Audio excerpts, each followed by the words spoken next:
Ce tricouri aveți? În acest episod am întregit echipajul. Mușețenii ni s-au alăturat și am continuat aventura pe cele mai întortocheate drumuri.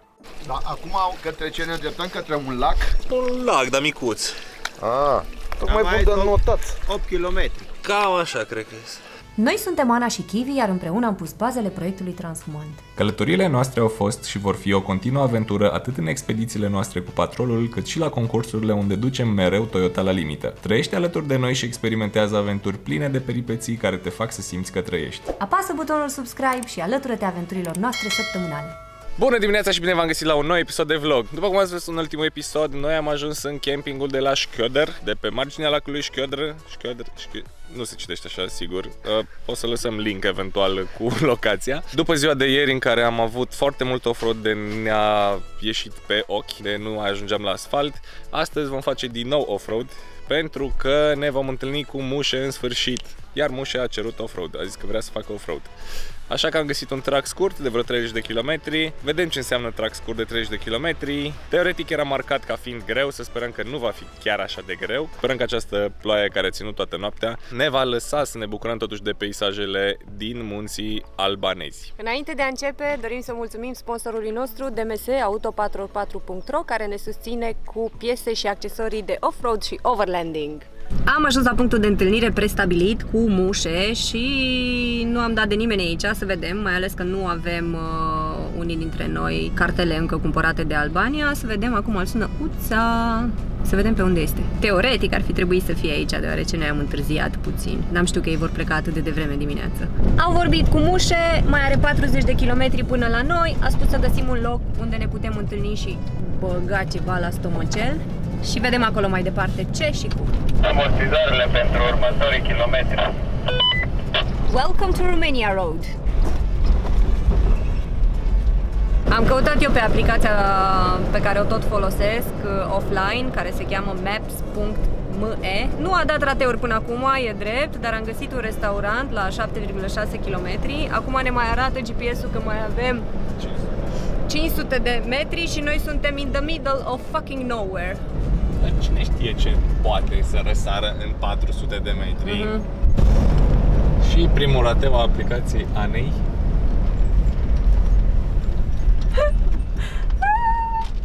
Ursulețul ăla mă sperie. Ajung? Nu-i răspuns.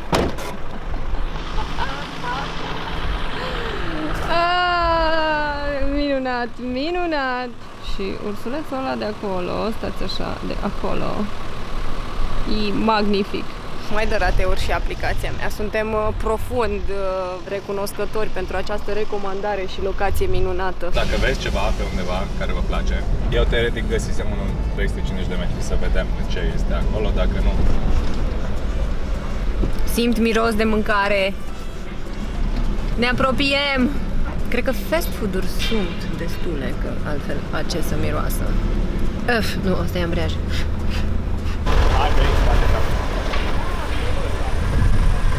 Salut, Ana! Servus, Lesica! Este ceva fast food, nasul meu a simțit foarte bine, dar nu cred că mai contează. Oi, plăcintă, pizza. Hai! One like that. Am votat pentru toate, adică burac cu brânză, burac cu carne și ceapă, câte un hamburger și pizza. I-am trimis și locația lui Mușe, erau la 2,9 km deportare de noi și vin și ei încoace.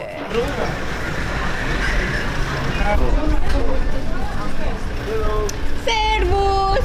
Și bine ați venit! Mulțumim, mulțumim! Ce tricouri aveți? Normal. Mulțumim pentru susținere! Vă reamintim astfel că și voi ne puteți susține pe site-ul nostru www.cutreier.ro, unde ne puteți achiziționa tricourile, hanoracele sau cănile Transfumant. Ne-am grupat în sfârșit cu toții, iar acum putem începe aventura oficială. Vom merge la 40 de kilometri distanță de locul unde am mâncat, la 1300 de metri. Nu prea se văd pe aici munți, așa în zonă, numai niște dealuri, dar sperăm că locația aleasă de Kiwi Este din nou! Din față, dacă găsești un izvor cu apă cristalină, să oprești să pun la bidon, să ne spălăm pe ochi. Mușe vrea apă cristalină de la izvor ca să ne spălăm pe ochi dimineața.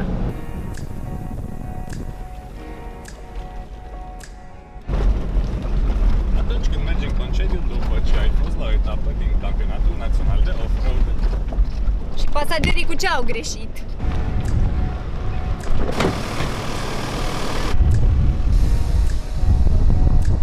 Deci trebuie să dai pe el.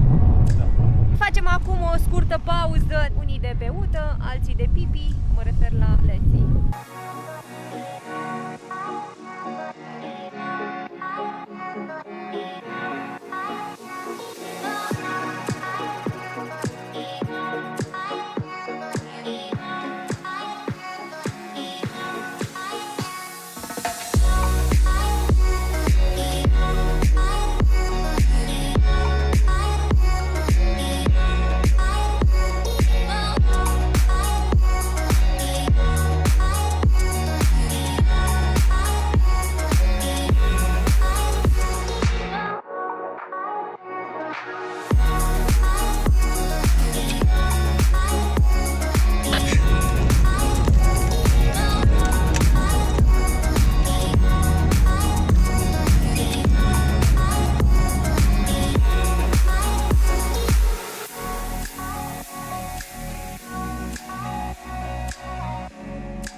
Da, eu nu știu de unde au apărut munții ăștia, că mă înainte eram la câmpie.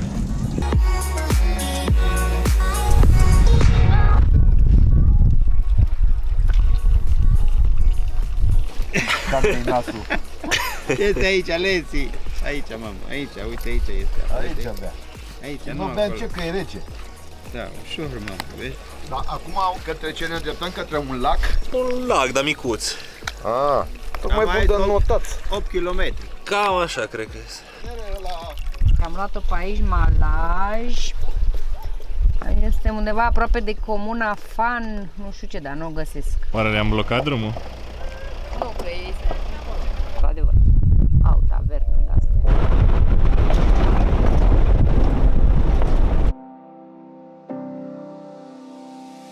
Aici s-a rănit unul la nas, să dați cu baia de ulei.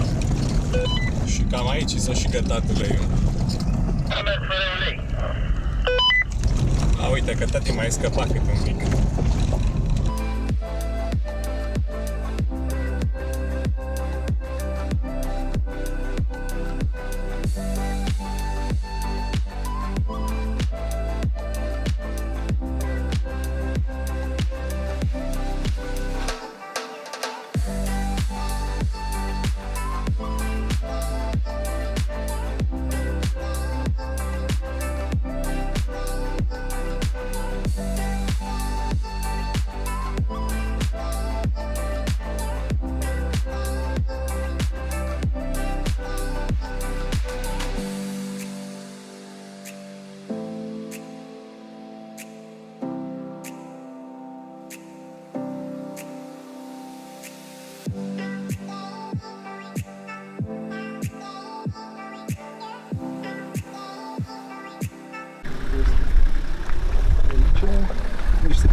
Un localnic acum încearcă să ne arate care ar fi locul cel mai potrivit în care să campăm, dar el a dorit să ne ajute. Aici niște căței tare frumoși, care ne-au fugărit mai devreme. Saluti!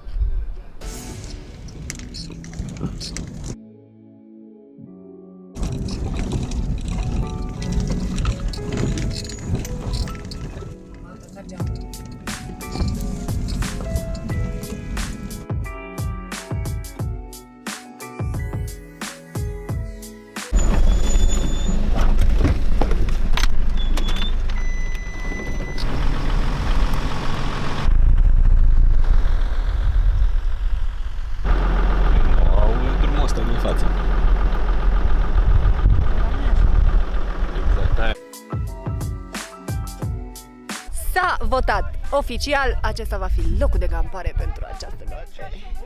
Și pentru că aseară băieții nu ne-au spus ora la care vom porni dimineață, noi am avut impresia că ne întâlnim cu mușe puțin mai târziu și atunci avem vreme să punem rufele la spălat acolo în camping și să le și uscăm la uscător.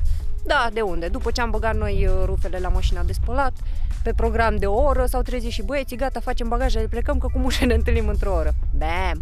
Și atunci, bineînțeles că rufele noastre nu s-au uscat, le-am luat din mașina de spălat, au apucat o tură de uscător, dar numai 10-20 de minute și acum ghiciți ce țigănie o să iasă aici.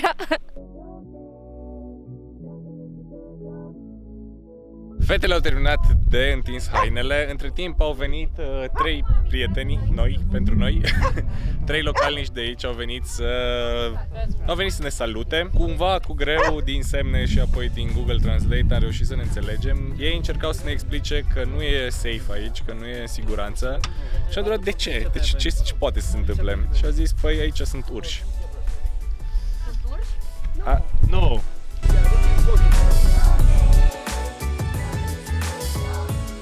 Ca să folosesc și eu termenul folosit de Kiwi în expediția din Georgia, simțiți-l așa un pic că-i bărcuie mașina. Nu știu dacă vă aduceți aminte în episodul 1 că am strâns eu un șurub de la bara stabilizatoare, doar că l-am strâns pe cel din dreapta. Cel din stânga mi-am pierdut pulița. Trist. Salami. Mai ales că mășii îmi place. Con porco. Uite, vânat cu vită.